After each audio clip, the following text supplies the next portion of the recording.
Alright, so hi, I'm Piotr, I'm the CEO of the Polyend, and today I'm introducing the Medusa, which is the joint venture between the Dreadbox, Greek company well known for their amazing analog sounds, and us as a Polyend, where we are adding loads of digital capabilities. So the story started back in the days when Yanis had this idea for free voice, FMable synthesizer, all analog, all good, with his new design of the filters, which is, you know, two low pass filters and one high pass.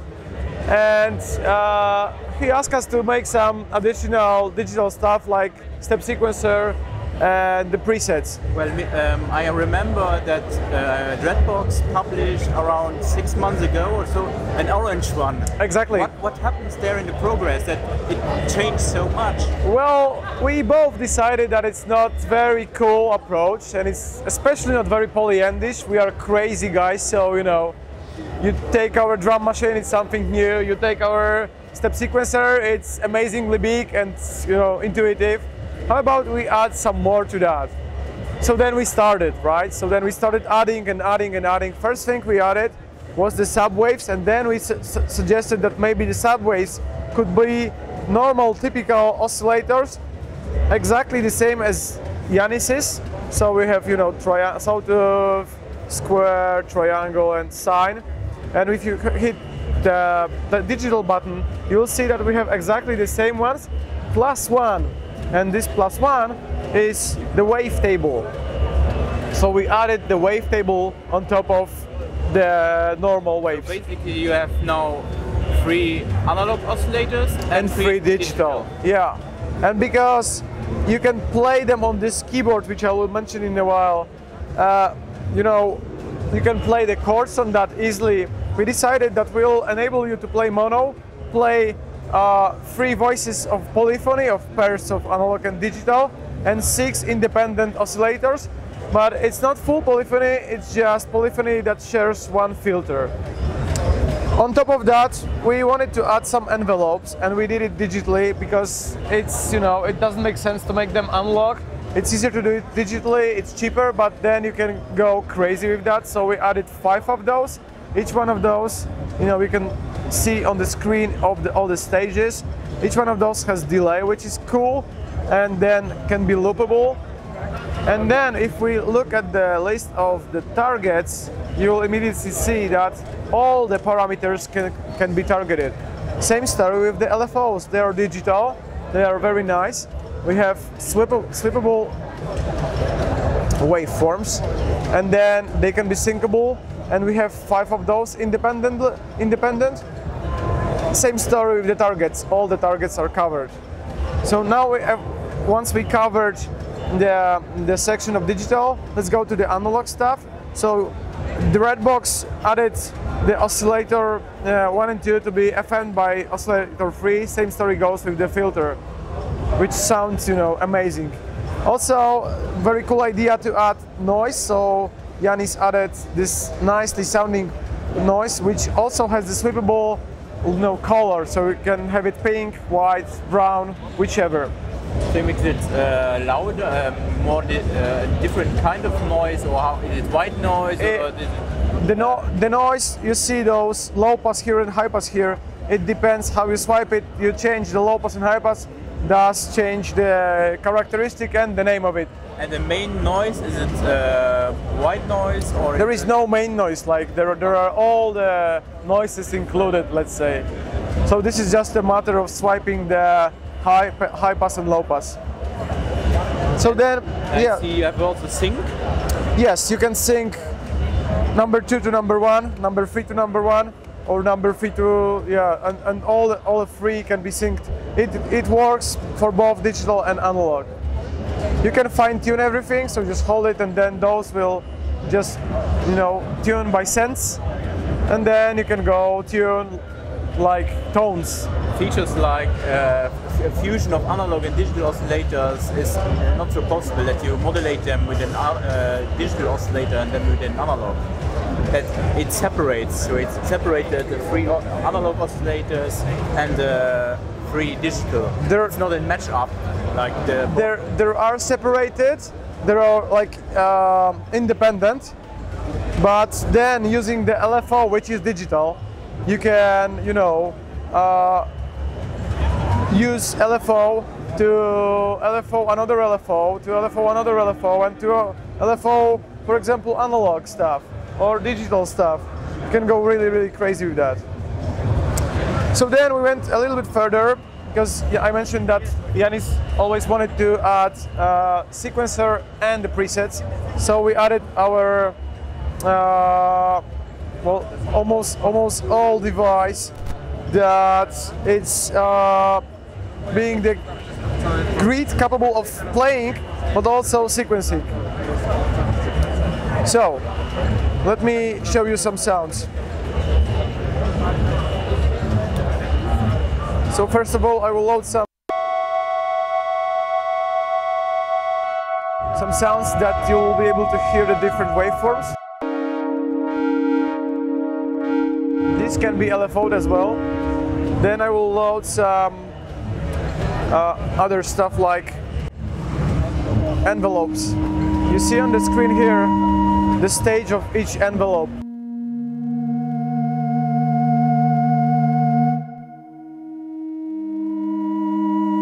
I'm doing this movement, I'm not faking the vibe. So these pads are sensitive? Exactly, they are sensitive in X, Y and Z directions. So for example, here I have the amount of it, and whichever target I can set to X, Y, Z. So for example, cutoff, maybe the oscillator pitch, maybe the mixer, maybe the envelope, maybe the LFO, and so on and so forth. So let me give you some more examples of that.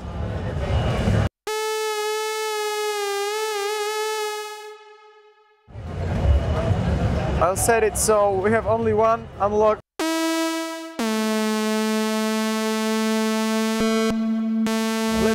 Let's stick with the sawtooth. See, I'm changing the pitch. Now let's set it that Y target goes with FM.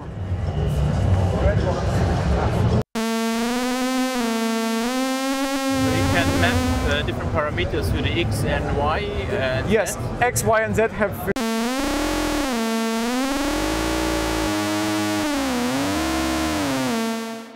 maybe change. So you see, with that movement I'm changing the parameter of FM to oscillator 1 and 2.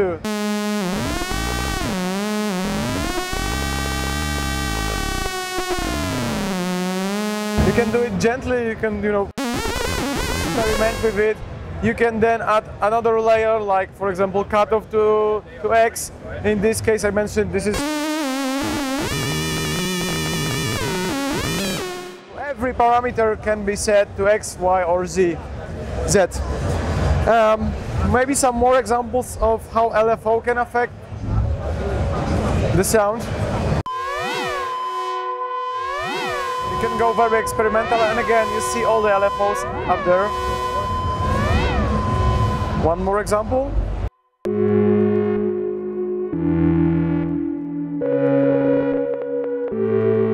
Okay, so let's load some initial sound.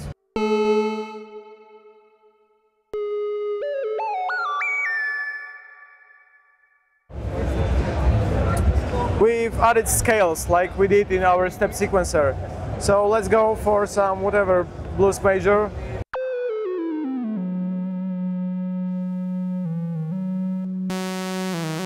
Let's add some another oscillator.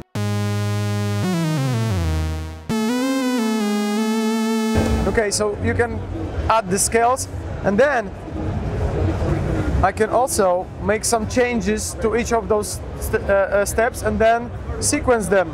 So I have some examples here. So this one has some micro tunings.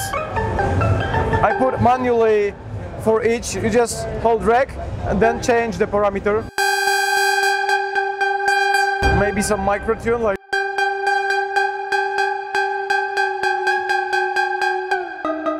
did it for a whole grid, and then I can play it.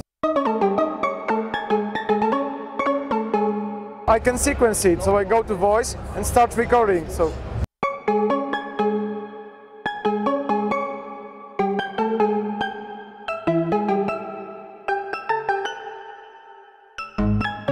let's see what I just did randomly. On top of that, I can play it live and then start recording all the parameters on the fly.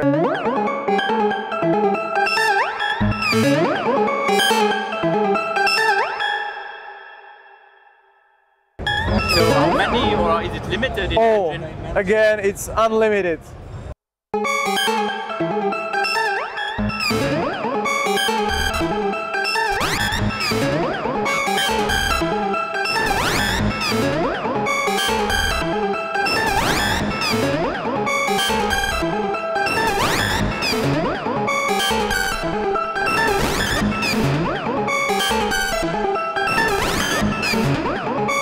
Every parameter is being immediately loaded, so you can step sequence it, but you can also play it like I've recorded it, now I can play it.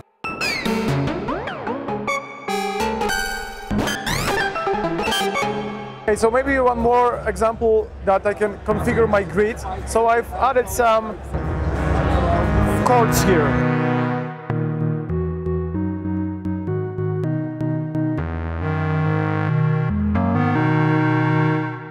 If you are not accustomed to white and black keys, you're a guitarist, you already know that you can do vibrato like that, you can strum.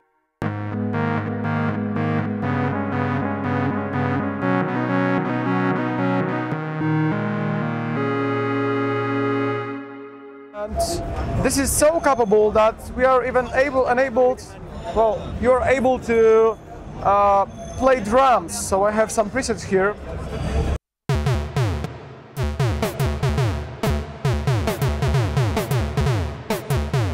Then I can sequence it, I've pre-recorded it.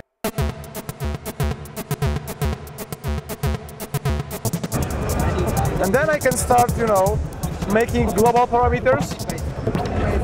And if I record, I change them locally.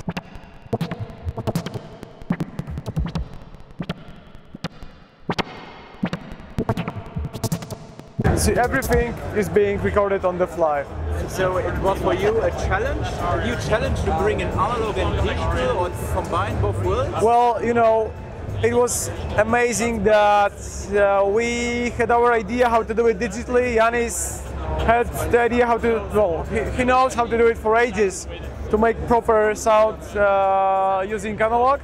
It was a little bit challenging from our perspective because this is the first time we are doing synthesis, but well, we've accomplished it. So we have, you know, we have the background right now, and maybe we'll start doing it in our next inventions. We'll see. But of course, the grid was almost there. We are working a year before we introduced it to the Medusa, so it was almost there.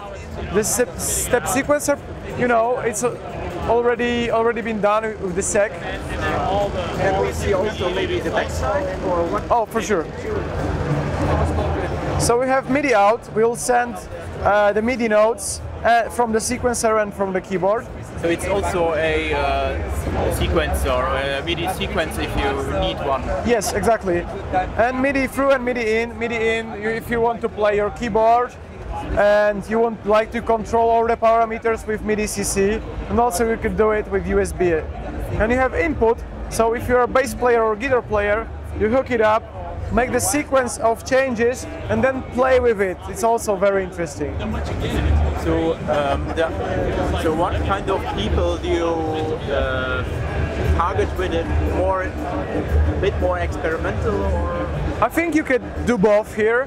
So as I showed on the demo, that you can play those gentle pads, you can play those rough things, you can play electronic drums, you can play like a guitar. So I hope that this will be the first sequencer that will enable us to sell a little bit more, even for the guitarists. I would recommend it to the guitarists, for example, because of the approach that you are handling, almost like you would play it on the frets. And the material is based on... You mean this material? No, I mean the entire unit. Once again? The entire unit. Oh yes, so we have different materials. So this is aluminum, and this is specially designed silicone. It took us a lot of time to develop the silicone that is soft enough so you can do those kind of swipes. And as you see, it's very responsive, and then, you know, XYZ is not that easy. So it's all quite heavy, but it's built like a tank, you know. Like all these Dreadbox synths, which are... Dreadbox and Polyend as well, yeah. Well, this Polyend and Greece combination, when do you expect to release it? Or? We're expecting to release it in September, maybe a little bit earlier, but September is for sure. And we are selling it via our dealers all around the world. And for the price is set to $9.99 US and €9.99 Euro as well, including shipment and the VAT, of course. Okay, thank you. Thanks a lot.